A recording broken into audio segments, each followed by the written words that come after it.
Iran अपनी ताकत बढ़ा रहा है। ईरान अपनी मिसाइलों की रेंज को बढ़ाने की तैयारी कर रहा है।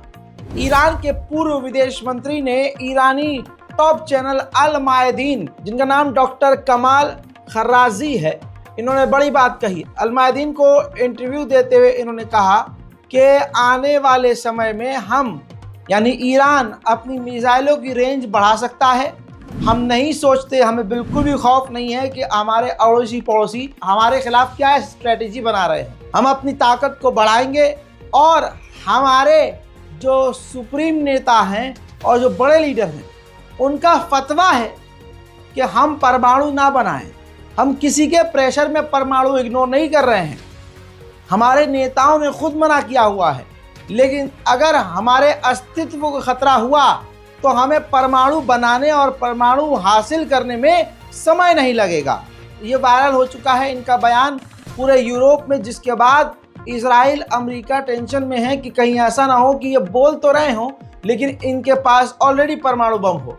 दूसरी तरफ ताज़ा तरीन अपडेट ये है कि इजराइल को कंफर्म है कि ईरान हमला करेगा, जिसके चलते हुए आज फिर से ताज़ा तरीन अपडेट में पता चला है कि इजराइल लगातार डिफेंस की तैयारी कर रहा है, ईरान के हमलों से बचने की तैयारी कर रहा है। उधर मेरे दोस्तों खबर यह है कि ईरान कुछ ही दिनों में बड़ा हमला इजराइल पर कर सकता है, और खबर यह भी है कि अगर ईरान हमला करेगा इजराइल पर तो डोनाल्ड ट्रंप को बड़ा फायदा मिलने वाला है।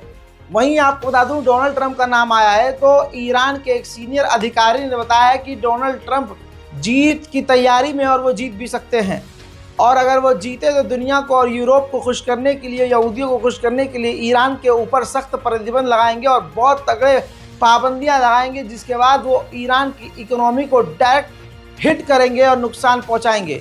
लेकिन हमारी गवर्नमेंट, ईरान की सरकार पहले से ही डोनाल्ड ट्रंप से किस तरह से निपटा जाए उसकी तैयारी कर रही है। अमेरिका ने जो इराक पर बमबारी की है, हमेशा से ट्रंप उसके खिलाफ रहे हैं।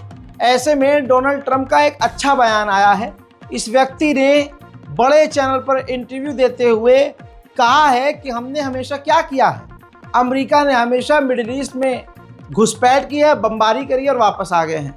हम हमेशा मिडिल ईस्ट गए, बम गिराया और वापस आए, लेकिन इससे हमें क्या मिला? दोस्तों, डोनाल्ड ट्रंप की ये बात सोचने लायक है और ये बात डोनाल्ड ट्रंप की सही है। उधर में दोस्तों डोनाल्ड ट्रंप ने यह भी कह दिया, बाइडेन को स्टूपिड इंडायरेक्ट वे में कहते हुए कहा कि देखो बाइडेन ने क्या कर दिया, Russia, China, North Korea, Iran, इन सबको हमारे खिलाफ एक साथ खड़ा कर दिया, जो कि हमारे लिए अब बड़ा खतरा हो गया है। वहीं ईरान के IRGC के ऑफिशियल ने फिर कंफर्म किया है कि हम इजराइल पर हमला जरूर करेंगे।